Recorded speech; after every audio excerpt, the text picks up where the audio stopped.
안녕하십니까. 국민대의 조현우입니다. 오늘 뭐 이근환 세미나를 처음 하는 그런 자리에서 굉장히 걱정이 많이 했는데, 사실은 저는 강의할 때 TP 앉아가지고 1시간을 강의하는 사람이거든요. 근데 이 TP를 30초 내로 하려다 보니까 지금 굉장히 뭐 제 생각에 버벅거릴 것 같은데, 하여튼 여러분들께서 널리 해랑해 주셨으면 고맙겠습니다. 제가 좀 궁금한 게 있었습니다. 서비스 사이언스라는 거 여러분도 알고 계신데, 과학적인 접근법으로 이제 서비스를 혁신하고자 하는 내용인데, 근데 우리가 그 서비스 사이언티스트라는 용어는 거의 들어본 적이 없거든요. 그래서 사실 제가 구글에서 검색해 보니까 서비스 사이언스나 데이터 사이언스에 대한 사람들에 대한 어떤 관심도 똑같은데, 서비스 사이언티스트는 그만큼 발생하지 않고 데이터 사이언티스트는 사람들 각각을 이제 많이 갖고 있다라는 걸 볼 수가 있고요. 사실 이제 데이터 사이언스 정의를 보시면 뭐 여러 가지 기관들에서 서로 다른 정의를 하고 있는데, 지금 여기 있는 말 그대로 다학제로 컴퓨터 사이언스, 경영, 공학 이런 것들을 종합한 한국 데이터 사이언스고, 이거를 수행하는 사람들이 데이터 사이언스다, 사이언티스트다 이렇게 정의를 이제 내고 있습니다. 많은 기관들이. 그 기관마다 이제 조금 다른 해석들을 하고 있죠. 그 데이터 사이언스랑 우리가 또 같이 나오는 말이 빅데이터 애널리틱스 또는 이제 어드밴스드 애널리틱스가 많이 나오고 있는데, 사실은 이제 걔네들이 이제 데이터 사이언스는 기존에 이제 어널리틱스를 좀 더 우리가 그 새로운 기능을 추가하는 쪽으로 해서 어드밴스드 같은 개념이다라고 보는 사람도 있고요. 그 다음에 이제 사실은 데이터 사이언스 빅데이터를 통해서 촉발된 내용이기 때문에 빅데이터 애널리틱스로 이제 같은 개념을 보자 하는 내용들이 있습니다. 그래서 사실 데이터 사이언스 수요를 살펴보시면 이제 많은 기관들이 현재는 이제 굉장히 그 잠재비 전망을 보고 있는데, 사실 포춘 같은 경우에는 뭐 2015년까지 전 세계 450명이 필요하다 얘기하고 있고요. 국내 같은 경우에도 이제 이 KT 같은 경우에는 2017년까지 5년 동안 약 14,000명의 그 데이터 사이언스 필요하다. 정보진흥원 같은 경우는 데이터 사이언스 관련된 인력이 한 52만 명이 2012년까지 발생하지 않겠나 예측하고 있습니다. 그러면 뭐 데이터 사이언티스트가 필요한 역량이 무엇인가? 많이들 얘기하고 있는데, 사실 이제 뭐 데이터에 관련된 모든 것을 다 다루는 사람이 데이터 사이언스다라고 하는 것들을 PPT를 보면 우리가 알 수가 있습니다. 그러니까 데이터를 수집하고 저장하고 정제하고 분석하고 해석하고 그걸 적용하고 스토리를 만들고 거기다가 이제 어떤 뭐 열정, 그다음 협업, 뭐 창의성, 그다음 이런 능력도 이제 필요하다고 얘기하고 있습니다. 사실 데이터 사이언스랑 비교되는 게 기존에 이제 우리가 데이터 분석에 관련된 직업군이 이제 비즈니스 인텔리전스 쪽하고 비교를 해보면, 데이터 사이언스는 BI와 좀 다르게 좀 더 공학 쪽에 좀 가깝다. 그래서 인력들이, 공학 인력들이 굉장히 많고요. 그 다음에 좀 더 학위 수준이 높다라는 게 현황으로 나와 있고, 사실 쓰고 있는 툴 자체도 좀 더 하이테크 툴을 이제 쓰고 있다라는 게 이제 그 EMC의 결과로 나오고 있습니다. 우리가 알고 있는 뭐 페이스북이나 구글이나 브루큰 같은 IT 기업이 그러면 이제 이 데이터 사이언스 인력이 많이 필요하다라고 해서 이제 사실은 이제 그런 공고, 채용 공고도 나오고 있는데, 이것도 우리가 종합적으로 분석해 보면 이공계 뭐 석박사 이상의 수준을 요구하고 있고, 그 다음에 이제 다양한 그 분석 툴을 사용할 수가 있어야 되고, 그 다음에 어떤 문제 해결에 대한 능력, 열정, 뭐 리더십 이런 것들도 이 채용 조건으로 제시하고 있습니다. 그러면 데이터 사이언스가 이제 그러면 얼마이트냐? 근데 사실은 이제 우리가 과거 EBG 사례를 보면, EBG가 우리가 활성화될 때 웹마스터라는 게 굉장히 또 각광받는 직업이었거든요.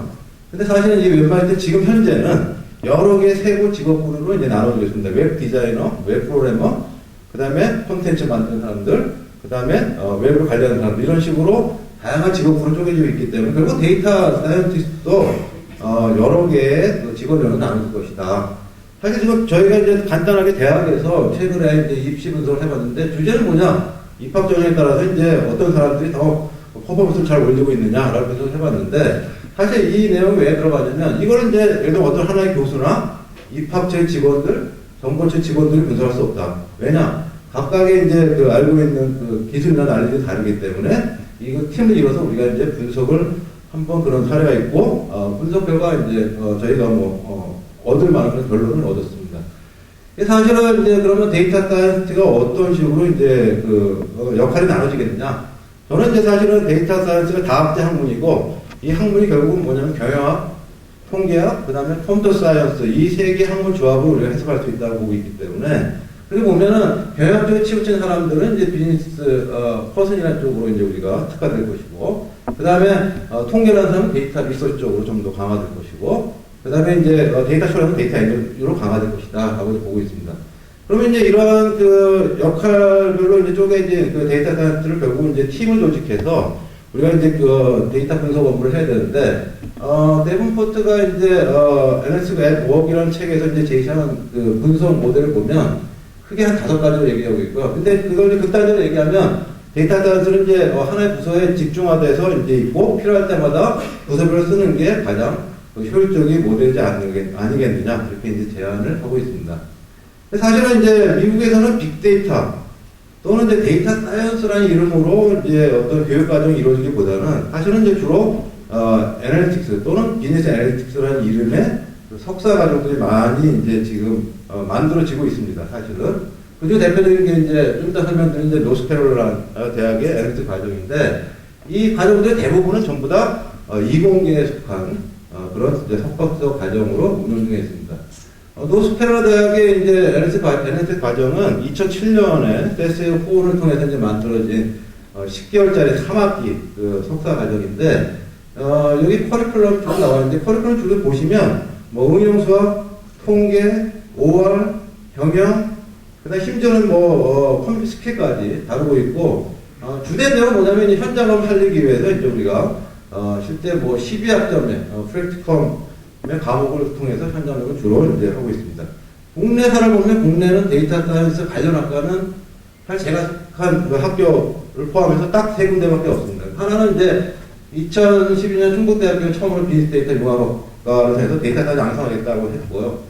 그 다음에 2013년도 올해는 이제 국민대학교가 학부과정과 그 다음에 이제 MBA 과정에 빅데이터 관련 전공을 지금 개설해서 지금 운영 중에 있습니다. 뭐 잘 될지 안 될지는 이제 두고 봐야 되겠지만 하여튼 그런 목표를 갖고 있고요. 그 다음에 국내에 비하기 과정들이 있는데 여러 가지 비하기 과정인데 이제 항상 열리는, 항시로 열리는 과정을 보면 미국에는 이제 클라우데라에서 이제 그 하루에서 4일짜리 단기 교육을 하고 있는데 주된 내용은 주로 이제 하드에 관련된 그런 쪽에 이제 내용을 다루고 있고요.